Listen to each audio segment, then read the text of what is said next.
नमस्कार, मैं हूं मोहित चौधरी और आप सभी का स्वागत है इस बुलेटिन में। आपको बता दें कि लगातार पूरी दुनिया में कोरोना वायरस का जो कहर है लगातार जारी है। सिर्फ अमेरिका की हम बात करें तो अमेरिका में भी तेजी के साथ में ये वायरस फैल रहा है। 2000 से ज्यादा लोगों की हर रोज मौत के आंकड़े सामने आ रहे हैं। तो वहीं भारत की हम बात करें तो भारत में भी तेजी के साथ में ये वायरस फैलता नजर आ रहा है। इस महामारी ने भारत के कई हिस्सों में तबाही मचा रखी है, लेकिन इन दिनों सबसे ज्यादा हॉट स्पॉट के रूप में दो जो शहर हैं वो सबके सामने हैं। सबसे पहला नाम है इंदौर, जहां पर हर रोज नए और बड़ी संख्या में ताजा मामले सामने आ रहे हैं। तो वहीं उत्तर प्रदेश का आगरा भी तेजी के साथ में संक्रमितों की जो संख्या के मामले में सामने आ रहा है। लेकिन इस बीच सबसे बड़ी खबर यह है कि जिस तरीके से लगातार स्वास्थ्यकर्मी और हमारे पुलिसकर्मी लगातार ग्राउंड पर जाकर लोगों के बीच में जाकर उनकी हिफाजत के लिए पहुंचे हैं, उनकी जांच पड़ताल में जुटे हैं। लेकिन इन बीच मारपीट की तस्वीरें आ रही हैं। डॉक्टरों के साथ में लगातार मारपीट की घटनाएं देखने को मिल रही हैं। बीते रोज भी उत्तर प्रदेश के मुरादाबाद में इस तरह की तस्वीरें देखने को मिली, जिसके बाद में चारों तरफा मुरादाबाद की इस घटना की निंदा की जा रही है। आपको बता दें कि इससे पहले इस तरह की घटना इंदौर में देखने को मिली थी, जिस पूरे मामले को लेकर रासुका के तहत इस पूरे मामले में कार्रवाई की गई। तो वहीं आपको यह भी बता दें कि पूरे देश की निगाहें दिल्ली के यमुना किनारे लाखों की संख्या में इकट्ठे हुए उन मजदूरों पर भी गई, जो मजदूर पिछले कई दिनों से लगातार एक जगह से दूसरी जगह पर ठोकरें खाने को मजबूर हैं। आपको बता दें कि इन मजदूरों को उनका आरोप है, उनका कहना है कि उन्हें काफी दिनों से खाना तक नहीं मिल पाया है, सही तरीके से वो सो नहीं पाए हैं। उस मामले के बाद में जब सरकार को इस बात की जानकारी मिली तो दिल्ली सरकार ने एक टीम को वहां पर भेजा और तमाम मजदूरों को स्कूल में वहां पर शिफ्ट किया गया। स्कूलों में उनको रखने की व्यवस्था वहां पर की गई है, उनके खाने पीने और रहने की व्यवस्था दिल्ली सरकार के द्वारा की जाने की बात कही गई है। आपको यह भी बताते चलें कि लगातार इस मामले को लेकर दिल्ली सरकार का दावा है कि वो तमाम मजदूरों के लिए, इस तरह के जो लोग परेशान हैं, वहां तक सहायता पहुंचा रही है।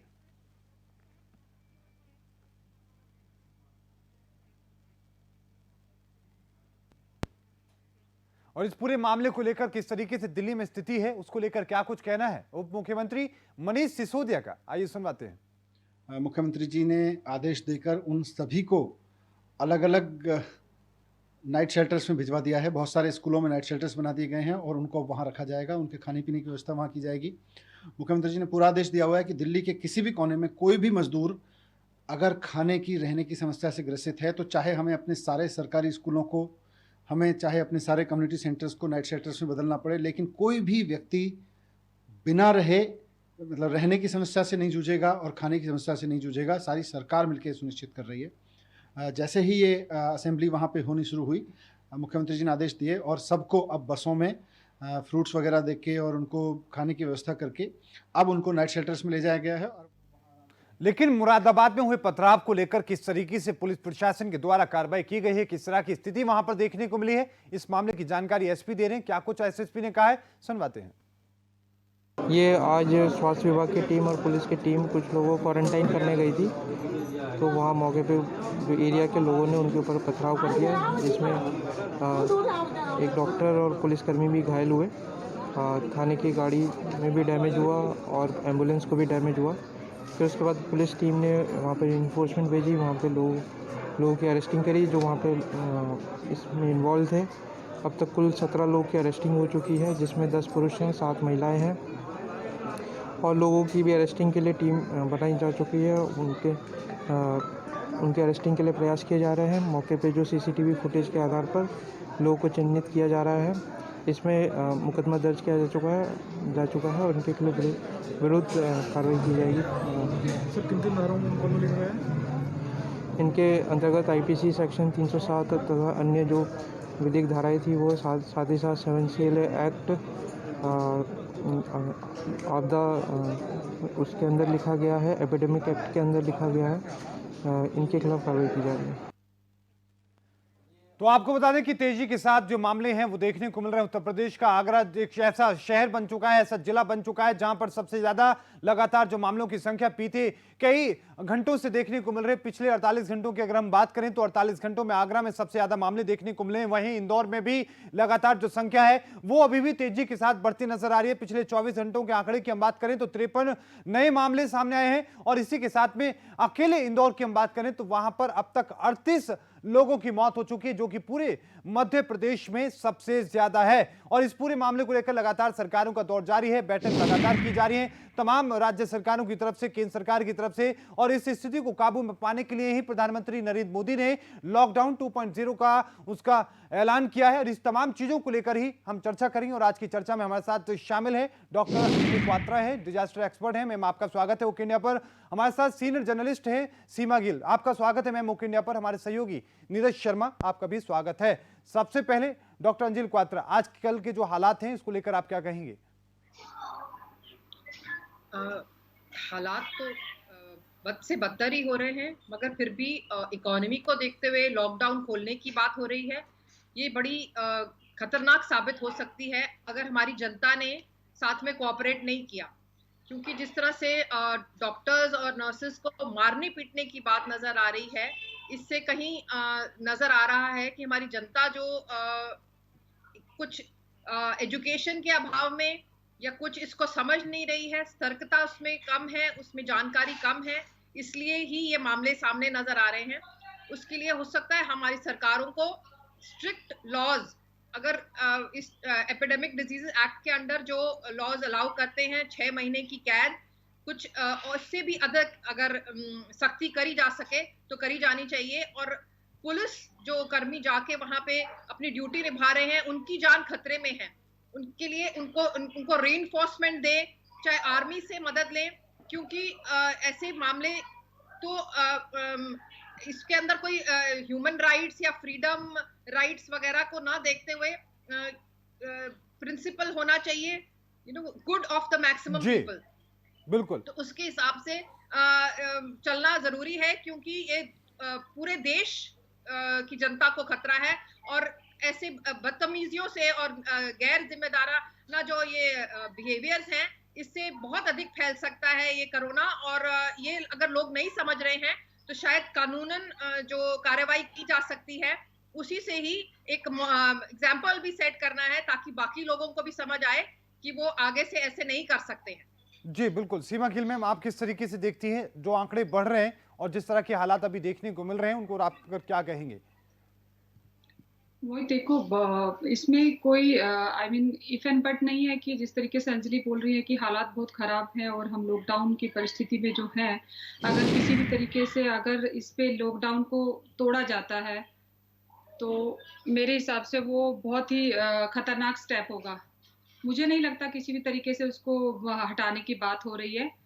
शायद पार्शियली उस पे बात हो रही है कि कुछ इंडस्ट्रीज को खोला जाए जो बेसिक जरूरतें हैं, तो उस पे हमें ध्यान देना होगा, क्योंकि हमें दोनों तरफ से मार पड़ने वाली है, एक तो कोरोना की तरफ से और दूसरा जो अर्थव्यवस्था जो डाउन जा रही है, उसमें जो हमारी बेसिक जरूरतें हैं।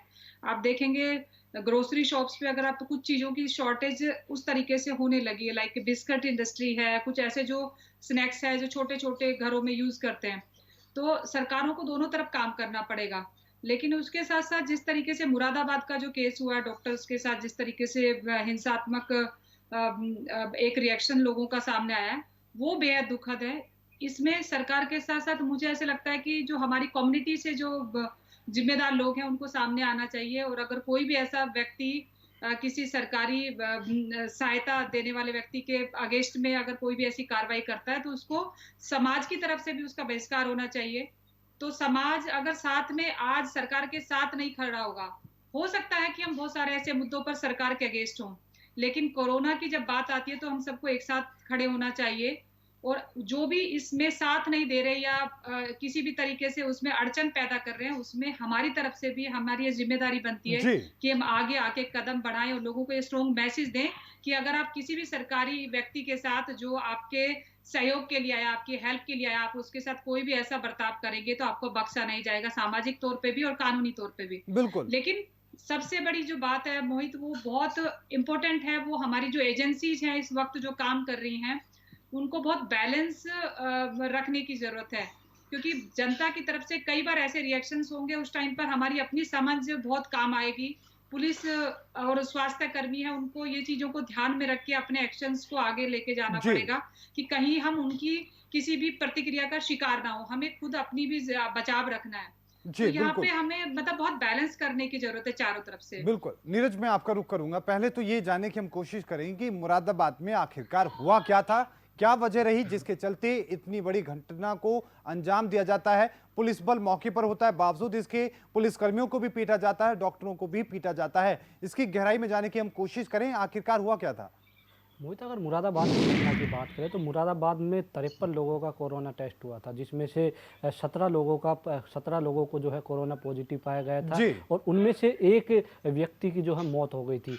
जिस की मौत हुई थी उसी के परिवार को क्वारंटाइन करने के लिए स्वास्थ्य विभाग की टीम वहां पर गई थी और उसी दरमियान जब वो उनके परिवार वालों के साथ बातचीत कर रहे थे तो वहाँ पर काफ़ी भारी तादाद में जो है लोग इकट्ठा हो गए थे और वहाँ पर उस वक्त जो है उन्होंने जब क्वारंटाइन की जब स्वास्थ्य विभाग वहाँ पर बातचीत कर रहा था, डॉक्टर्स की टीम बातचीत कर रही थी, तो वहाँ पर लोग जो इकट्ठा हुए थे उन्होंने पथराव शुरू कर दिया। वहाँ पर जो है एम्बुलेंस को तोड़ा गया। तो कहीं ना कहीं हालांकि उनकी ये सारी की सारी हरकत जो है वो ड्रोन कैमरे के जरिए जो है वो कैद हुई। और इसमें ताजुब की बात यह है, जिन 17 लोगों के खिलाफ मोहित मामला दर्ज हुआ है उसमें से 7 महिलाएं हैं और 10 जो है वो पुरुष है। तो कहीं ना कहीं महिलाओं ने भी जिस तरीके से जो है वीडियो में भी साफ तौर पर नजर आ रहा था कि वो भी कहीं ना कहीं पथराव कर रही हैं। तो ये हालांकि न सिर्फ मुरादाबाद की बात की जाए, इससे पहले भी इंदौर से भी इस तरीके की घटना सामने आई थी, मेरठ से भी सामने आई थी और भी देश के तमाम ऐसे इलाके हैं जहां पर कि इस तरीके की घटना सामने आई थी।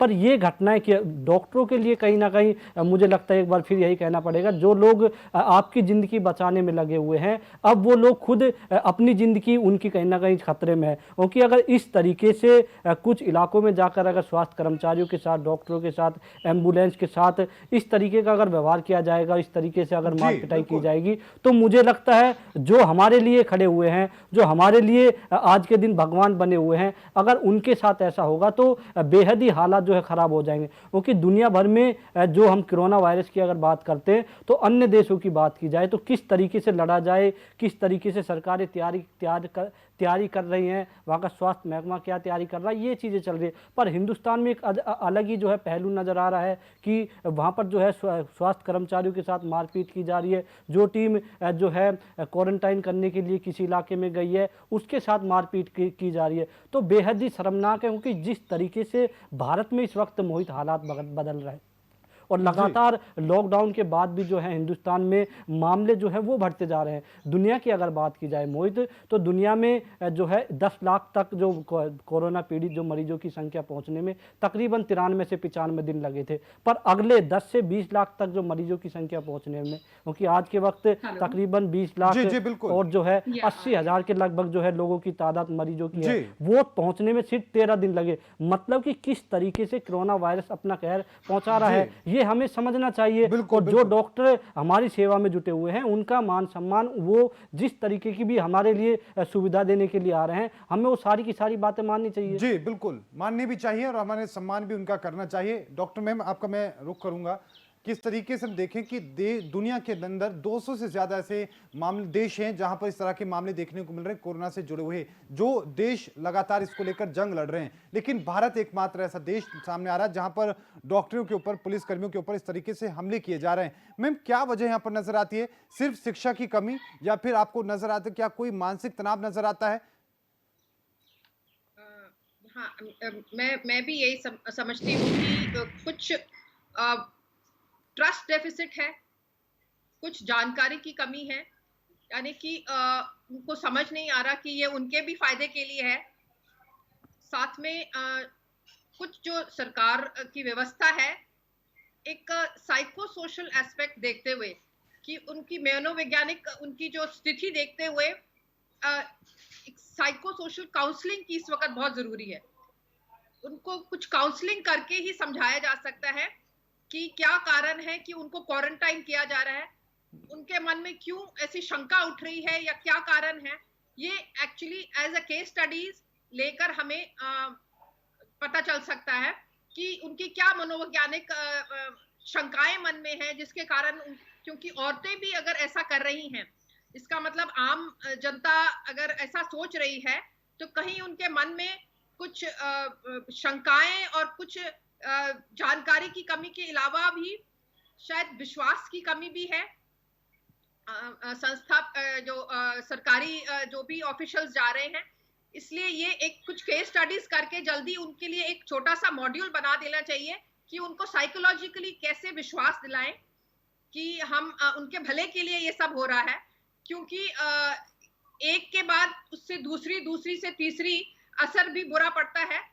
इसलिए जल्दी से जल्दी सरकारों को और जो हेल्थ के ऑफिशियल्स हैं उनको एक छोटा सा प्रोग्राम या मॉड्यूल सा जो तैयार करके ट्रेन करके इन्हीं वर्कर्स को जो कलेक्शन के लिए जाते हैं या साथ में कोई साइकियाट्रिस्ट लेवल का बंदा जाए जो जाके उनको समझाकर फिर उनसे कोऑपरेशन भी मिल सकती है।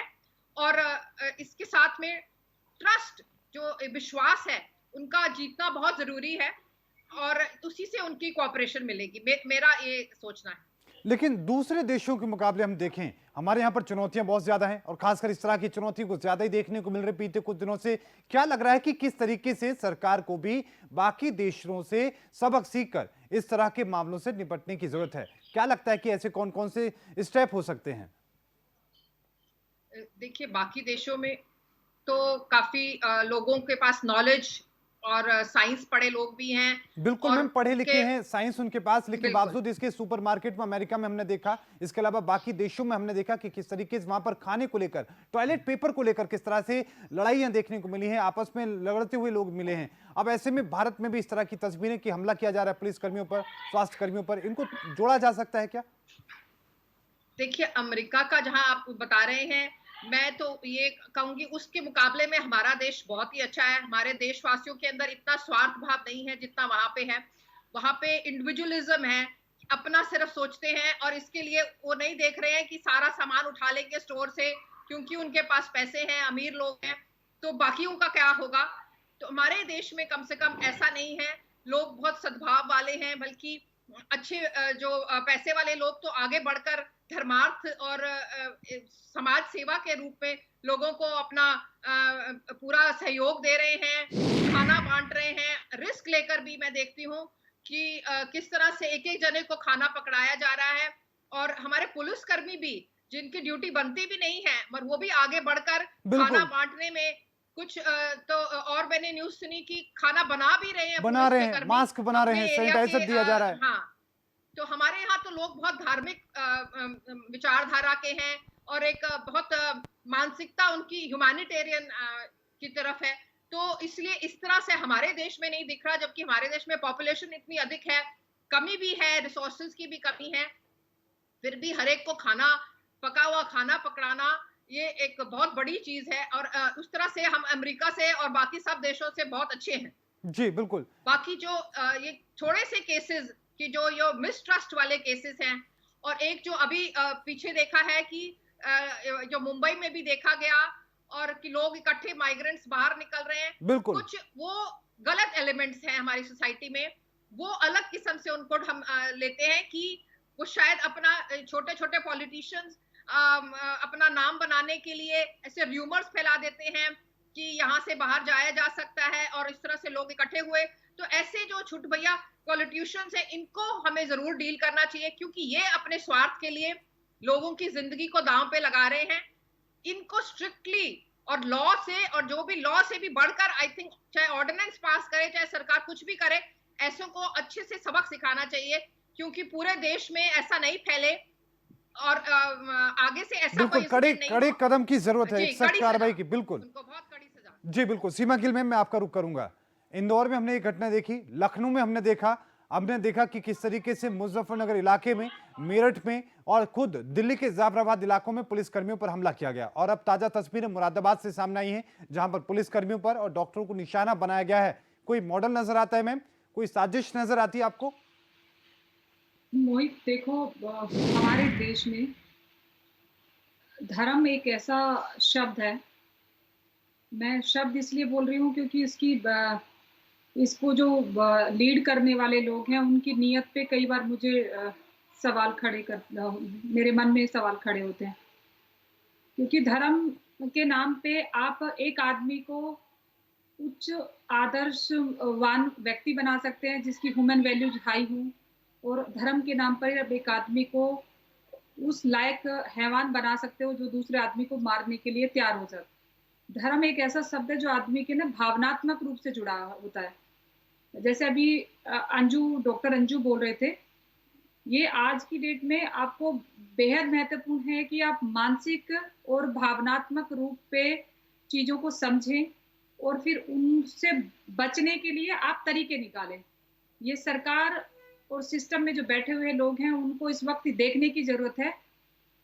नियत अगर हमारी साफ है, हमें कोरोना से लड़ना है, तो जिस तरीके से आप देख रहे हैं कि जो मुरादाबाद में जो केस हुआ, इंदौर में जो केस हुआ, इसके तरीके निकाले जा सकते हैं।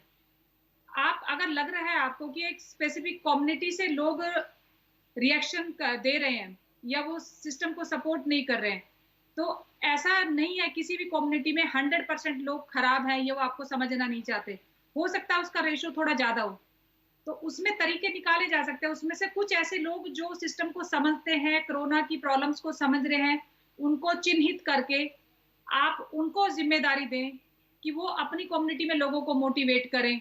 लेकिन ये लीडरशिप की इंटेंशन पे डिपेंड करती है कि वो किस तरफ लेके जाना चाहती है। मैम, आप डॉक्टर सबको अंजलि जोड़ने की क्वात्रा मैम राजनीति जिस तरीके करना से कह चाहते रही हैं हैं। कि दूसरे देशों के मुकाबले हमारी देश की स्थिति बेहतर है हर चीज में, और यहाँ पर बस कुछ मामले हैं उन पर सख्त कार्रवाई की जरूरत है, लेकिन हम देखें कि मौलाना साद जैसे लोग जो कहते हैं कि मस्जिद में मरने से बेहतर और कोई जगह हो क्या सकती है, ऐसे लोग जो इंदौर में इस तरह की अफवाह फैलाते हैं कि ये डॉक्टर्स हमारे पास आए हैं, ये हमें कोरोना पॉजिटिव बनाने के लिए आए हैं, और अफवाह यहां तक फैलाई जाती है व्हाट्सएप ग्रुपों पर कि मोदी सरकार और खुद प्रधानमंत्री मोदी का नाम लिया जाता, कहा जाता कि इस्लाम को खत्म करना चाहते हैं, मुसलमानों को मारना चाहते हैं, इस तरह का जहर घोला जाता है। उस तरह के लोगों को गिरफ्तार भी किया गया, लेकिन कार्रवाई आपको नहीं लगता कि इंदौर में कम हुई, कमजोर कार्रवाई हुई? उसी का उदाहरण है ये। मोहित, आप इसको बिल्कुल सीधे सीधे नहीं देख सकते। मैं इसलिए धर्म वर्ड मैंने यूज किया कि धर्म ऐसा वर्ड है जिसको आप किसी भी डायरेक्शन में ले जाएंगे उसके व्यापक परिणाम देख सकते हैं। ये उसी का नतीजा है। आज हम जब बात कर रहे हैं, अंजू जब बोल रही है कि हम वेस्टर्न कंट्रीज की और इंडियन कंट्रीज की, नो डाउट कि हमारे यहाँ पे ह्यूमन वैल्यूज दूसरी कंट्रीज के हिसाब से ज्यादा है, लेकिन हमें ये भी जानना होगा कि हमारे यहाँ पे जो इकोनॉमिकली जो डिफरेंसेस है, लोगों के पास एक तबका वो है जिसके पास बिल्कुल कुछ भी नहीं है, और एक है जिसके पास अथा है। ये जो डिफरेंसेस है, ये जो गैप है, 10% लोगों के पास 90% अमाउंट है और 90% लोगों के पास 10% अमाउंट है। वो जो डिस्ट्रीब्यूशन में जो डिफरेंसेस है वो एक बहुत बड़ा वैक्यूम क्रिएट करता है। उस वैक्यूम के बदले में कोई भी आदमी आपको उकसा सकता है। जब आपका पेट खाली होता है, आपको कोई भी आदमी भड़का सकता है। ये सरकारों की जिम्मेदारी बनती है कि आप अपने देश के नागरिकों के मन में वो ट्रस्ट डेवलप करें, आप ऐसे इंट्यूशंस डेवलप करें, सिस्टम को इतना दुरुस्त करें कि जब कोई व्यक्ति तकलीफ में हो तो उसको ये लगे कि हाँ, हमारे पास एक हेल्पिंग हैंड है। और अगर कोई भी व्यक्ति ऐसा लगता है कि सिस्टम के खिलाफ भड़का रहा है, लोगों को मोटिवेट कर रहा है, मोबिलाइज कर रहा है, तो आपके पास सिस्टम है, आपके पास इंटेलिजेंस है, आप इंफॉर्मेशन लेके आधार पर उनको उठा के आप अंदर डालिए उनको। अगर लाखों लोगों को अगर आप गलत लीड कर रहे हैं इस वक्त में जब पूरा वर्ल्ड कोरोना से त्राही त्राही कर रहा है, उस वक्त भी अगर वो लोग राजनीति कर रहे हैं तो वो देश के दुश्मन है, उस कम्युनिटी के भी दुश्मन है। मुसलमानों को अगर कोई भड़का रहा है तो मुसलमानों के भी वो दुश्मन है। लेकिन उनको मैम, उठा के कार्रवाई अंदर डाल देना चाहिए। किस तरह की कार्रवाई? क्योंकि रासुका लगाया गया उनके ऊपर, रासुका के लगाने के बावजूद भी इस तरह की घटनाएं हैं, तो और क्या आपको लगता है कि और कितनी कड़ी कार्रवाई होनी चाहिए? सबसे पहले तो मुझे लगता है कि आज की डेट में बीइंग ए जर्नलिस्ट, मुझे लगता है कि सबसे पहले हम मीडिया कर्मियों को जिम्मेदारी लेनी चाहिए कि जो हिंदू मुस्लिम की जो डिबेट्स हर चैनल पे हो रही है उसको बंद होना चाहिए, क्योंकि इसी का फायदा ये लोग उठाते हैं। एक हिंदू के बारे में बोलता है, दूसरा मुसलमान के बारे में बोलता है। मुसलमान को लगता है कि देखिए सारे हिंदू आपके खिलाफ हैं, हिंदुओं को लगता है देखिए मुसलमान सारे इस देश के दुश्मन है, और उनको वैक्यूम मिल जाता है, वो उसी को फील कर लेते हैं इमोशनली, उनको अपने अपने तरीके से उसको मोबिलाइज कर रहे हैं। लेकिन आज हालात ऐसे हैं, अगर कोरोना फैलता है तो वो ना हिंदू देखेगा, ना मुसलमान देखेगा, ना गरीब देखेगा, ना अमीर देखेगा। जब वो आपको जकड़ेगा ना, तो वो आपको जकड़ेगा, आपको भी जकड़ेगा, आपके परिवार को भी जकड़ेगा, आपके आसपास के सभी लोगों को जकड़ लेगा और आपको पता भी नहीं चलेगा। तो आज परिस्थिति दूसरी है। आमने सामने की लड़ाई नहीं है, ये आपके घर के अंदर की लड़ाई है, आपको खुद समेटना है। तरीके भी हमें खुद निकालने होंगे। और मैम, हमें सबसे ज्यादा बांद्रा जरूरत है में कि जो लोग भीड़ भूखे इकट्ठा हैं, होती है, आरोप लगता है कि वहां पर विनय दुबे नाम के शख्स की वजह से अफवाह फैली और उसके बाद भीड़ इकट्ठी होती है, कार्रवाई होती है, कोई समर्थन में उसके खड़ा नहीं होता है, लेकिन मौलाना साद कुछ गलत बोलता है, लाखों लोग उसके समर्थन में आ जाते हैं। मुरादाबाद की घटना होती है तो वहां पर उन लोगों के समर्थन में आ जाते हैं कि पुलिस कर्मियों के द्वारा कुछ ऐसी बातें कही गई, डॉक्टरों के द्वारा सही तरीके से उनका इलाज नहीं किया गया, इसीलिए उनकी मौत हो गई। मैं बोल रही हूँ कि कम्युनिटी के अंदर से लोगों की आज जरूरत है। मुसलमान कम्युनिटी में भी जो जिम्मेदार लोग हैं, जो समझदार लोग हैं, जो संवेदनशील लोग हैं, जो इस परिस्थिति को समझते हैं, उन लोगों को सामने आना चाहिए, ओपनली आके बात रखनी चाहिए, अपनी कम्युनिटी के लोगों को समझाना चाहिए कि अगर आप डॉक्टर्स के खिलाफ इस तरीके से कार्रवाई करेंगे, पुलिस के सामने पथराव करेंगे, तो जब आपको हेल्प की जरूरत पड़ेगी तो आपके पास कोई नहीं होगा, आपके पूरे एरिया को सील कर दिया जाएगा, आप उससे बाहर नहीं जा पाएंगे, आप स्ट्रगल करेंगे कल को बेसिक जरूरतों के लिए। और ऐसा नहीं है, अगर आप ढूंढा जाएगा तो बहुत सारे लोग निकल जाएंगे, 100 में से हो सकता है 10 लोग ऐसे निकल के आए, लेकिन आप 10 लोगों को टारगेट कर सकते हैं, सिस्टम 10 लोगों को टारगेट कर सकता है किसी भी कम्युनिटी से। आप मुझे दीजिए किसी भी एरिया की जिम्मेदारी, मैं वहां पे 10 नहीं, मैं 20% लोगों को इकट्ठा करती हूँ। आपकी नीयत होनी चाहिए, आपको भरोसा होना चाहिए ह्यूमन वैल्यूज पे। आज ह्यूमन वैल्यूज पे भरोसा करने का वक्त है। जी बिल्कुल। नीरज शर्मा, मैं आपके पास आना चाहूंगा, कार्रवाई को लेकर मैं जानना चाह रहा था कि मुरादाबाद में कार्रवाई किस तरीके से की गई है, सरकार ने उसको लेकर क्या कदम उठाए हैं, किस तरह की वहां पर कार्रवाई हुई है। 17 लोग जो सामने आए हैं, क्या वो किसी तरह के राजनीतिक दल से जुड़े थे, और इस पूरे मामले को लेकर पुलिस ने कहा क्या है आखिरकार? मोहित, अगर मुरादाबाद की घटना की बात की जाए, जो 17 लोग सामने आए, हालांकि पुलिस ने सभी को गिरफ्तार कर लिया है, और 17 में से जिस तरीके से मैंने पहले बताया 7 महिलाएं हैं और 10 पुरुष हैं। हालांकि वो किस चीज़ से ताल्लुकात रखते हैं, किसी राजनीतिक संगठन से ताल्लुकात रखते हैं या फिर इसके पीछे कोई साजिश है, इसकी अभी से पुलिस कहीं ना कहीं जाँच कर रही है। पर सीएम योगी की बात की जाए तो उन्होंने साफ साफ शब्दों में कहा है कि कार्रवाई जो है वो कठोर तरीके से की जाएगी। बिल्कुल, कठोर कार्रवाई होनी भी चाहिए, मुख्यमंत्री योगी आदित्यनाथ ने कहा भी है, लेकिन मुझे ब्रेक पर जाना होगा नीरज, उसके बाद आपकी पूरी बात सुनेंगे। और लगातार चर्चा जारी है, हमारे साथ डॉक्टर अंजलि क्वात्रा हमारे साथ हैं, हमारे साथ सीमा गिल हैं, हमारे सहयोगी लगातार हमारे साथ हैं। चर्चा लगातार जारी है और इसके साथ में वो भी हम जानने की कोशिश करेंगे कि यमुना किनारे बैठे मजदूर जो हैं वो कितने मजबूर हैं, सरकार उनको लेकर क्या कदम उठा रही है। रुकेंगे एक छोटे से ब्रेक के लिए, जल्द हाजिर होते हैं।